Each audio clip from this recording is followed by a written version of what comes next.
Dalam setiap bidang kehidupan manusia, dari pendidikan, pekerjaan, hingga teknologi, kita cenderung memenuhi keinginan kita untuk melampaui batas diri. Tuhan memang menciptakan manusia dengan akal budi, kreativitas, dan hasrat untuk mengembangkan dunia.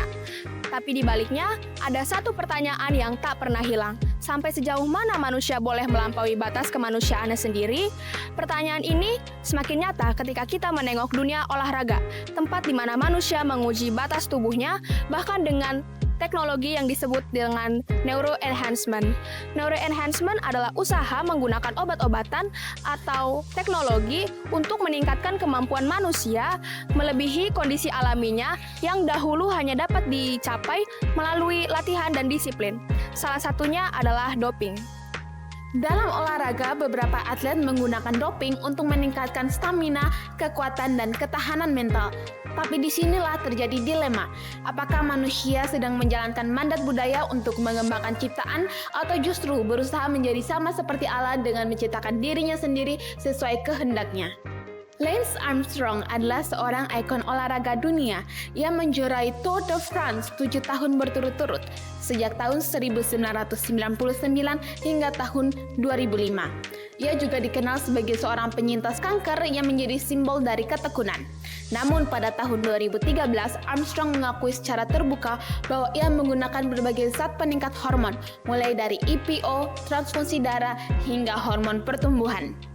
Dalam wawancaranya dengan Oprah Winfrey, Armstrong berkata, meraih 7 gelar beruntun secara manusiawi itu tidak mungkin tanpa doping. Ia mengaku didorong oleh kesombongan, keinginan untuk mengontrol hasil, dan hasrat untuk menjadi yang sempurna. Akhirnya Armstrong kehilangan semua gelarnya, sponsornya, dan reputasinya memburuk. Kisahnya menjadi cermin dari ambisi manusia yang ingin meniadakan batas, bahkan batas moral dan spiritualnya. Menurut Anthony Hoekema, gambar Allah bukanlah mengenai kekuatan atau kemampuan, melainkan mengenai tanggung jawab moral dan relasi terhadap sesama, alam, dan Allah.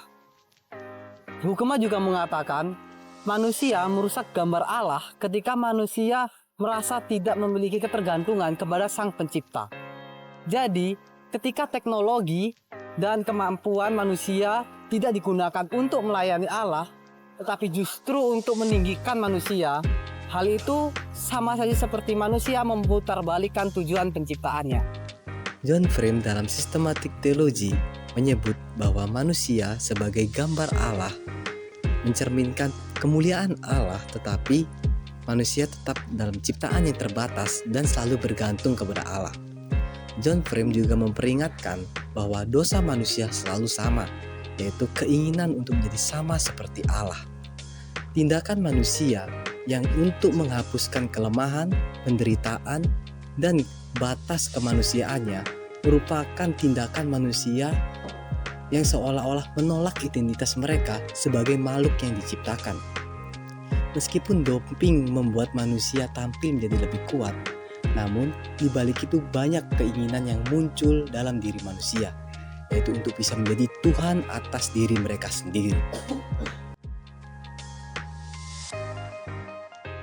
Teknologi peningkatan diri bisa menjadi sarana anugerah apabila tujuannya adalah melayani kehidupan dan memuliakan Tuhan, bukannya memenuhi ambisi pribadi atau mencapai kesempurnaan buatan yang justru menggamburkan gambar Allah. Gambar sejati Allah bukan terletak pada performa atau kekuatan, melainkan pada hati yang mau tunduk dan bergantung pada Yesus Kristus.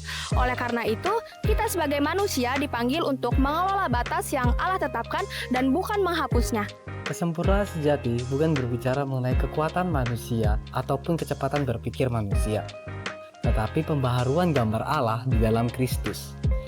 Dunia mungkin memuja manusia yang sempurna, tetapi Allah memperbaharui atau memulihkan manusia yang rapuh. Mari kita kembangkan ilmu dan teknologi bukan untuk menjadi seperti Sang Pencipta, melainkan untuk melayani sesama, untuk mencerminkan kemuliaan, kebijaksanaan, dan kedaulatan Allah dalam setiap tindakan kita.